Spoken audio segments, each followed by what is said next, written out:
আমরা সকলেই জানি যে মালয়েশিয়ার কলিং ভিসা বা মালয়েশিয়ার শ্রম বাজার এটা খুব শীঘ্রই ওপেন হতে যাচ্ছে। তো অনেকে আমাদের নক করেন যে ভাই মালয়েশিয়ার জন্য কি কি ডকুমেন্ট প্রয়োজন, প্রপারলি একটা যদি ভিডিও দিতেন তাহলে অনেক উপকার হতো।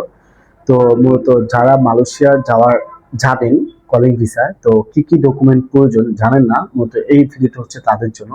তো ভিডিওটা সম্পূর্ণ দেখার অনুরোধ রইল। হ্যালো ভিউয়ার্স, আসসালামু আলাইকুম। দিস ইজ ফার্মাইজার। Welcome back to the new video. দেশ এবং দেশের বাইরে যা আমাদের ভিডিও দেখছেন, আশা করছি সবাই ভালো আছেন। আলহামদুলিল্লাহ, আপনাদের আমিও ভালো আছি। আজকের ভিডিওটি হচ্ছে মালয়েশিয়ার কলিং ভিসার জন্য আপনাদের কি কি ডকুমেন্ট প্রয়োজন। আমরা সকলে জানি 9 এপ্রিল বাংলাদেশের সরকারের সাথে বাংলাদেশের একটি চুক্তি সম্পন্ন হয়েছে যে তারা বাংলাদেশ থেকে শ্রমিক নিবে।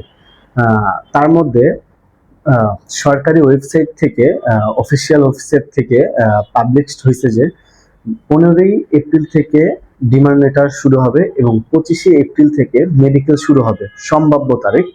তো এখন আমরা অনেকেই জানি না যে কি কি ডকুমেন্ট লাগবে। তো প্রথমত আপনার মালয়েশিয়া কলিং ভিসার জন্য যে যে ডকুমেন্ট লাগবে, প্রথমে লাগবে আপনার পাসপোর্ট। তো পাসপোর্টের মেয়াদ থাকতে হবে মিনিমাম 2 বছরের উপরে। তারপর হচ্ছে আপনার এনআইডি কার্ড। তো এনআইডি কার্ড মাস্ট বি আপনার লাগবে, এনআইডি কার্ড ছাড়া আপনি অ্যাপ্লিকেশন করতে পারবেন না। তৃতীয়ত হচ্ছে আপনি বিএমইটি কার্ড, অর্থাৎ আপনি যখন ইন্টারভিউ 3 দিনে ইন্টারভিউ করবেন সরকারিভাবে, তখন একটা বিএমইটি কার্ড দিয়ে দিবে, ওই বিএমইটি কার্ডটাও লাগবে। তারপরে হচ্ছে আপনি যেই ট্রেডে যাবেন, অর্থাৎ ধরেন প্লাম্বার, ইলেকট্রিশিয়ান, টেকনিক্যাল ইত্যাদি ইত্যাদি ট্রেডে যাচ্ছেন, তো ওই ট্রেডের একটা স্কিল সার্টিফিকেট লাগবে।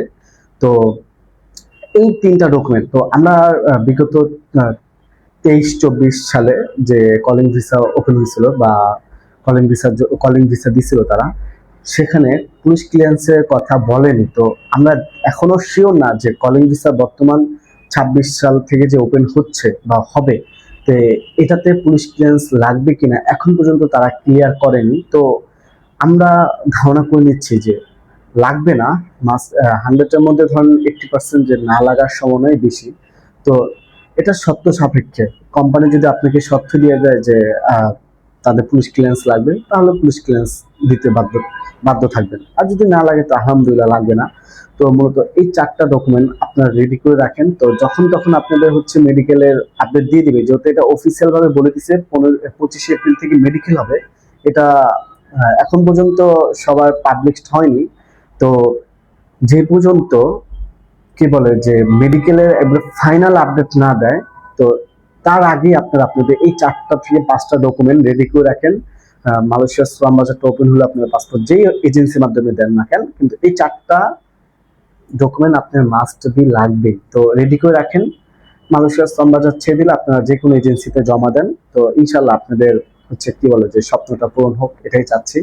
তো অবশ্যই ভিডিওটা যদি আপনাদের একটু ভালো লেগে থাকে, ভিডিওটা লাইক, কমেন্ট, শেয়ার করবেন, পাশাপাশি অন্যজনকে দেখার একটা সুযোগ করে দিবেন, কারণ তারা নাও জানতে পারে। তো এই বলে আজকে ভিডিওটা শেষ করতেছি। দেখা হবে পরবর্তী ভিডিওতে। এ পর্যন্ত ভালো থাকবেন, সুস্থ থাকবেন। আর একটা বড় কথা হচ্ছে, আমাদের এডজে চ্যানেলটা যদি সাবস্ক্রাইব করা না থাকে, অবশ্যই আমাদের এডজে চ্যানেলটা সাবস্ক্রাইব করবেন। পাশাপাশি এডজে নামে একটা পেজ আছে, পেজটা ফলো দিয়ে পাশে থাকবেন। ধন্যবাদ। আসসালামু আলাইকুম।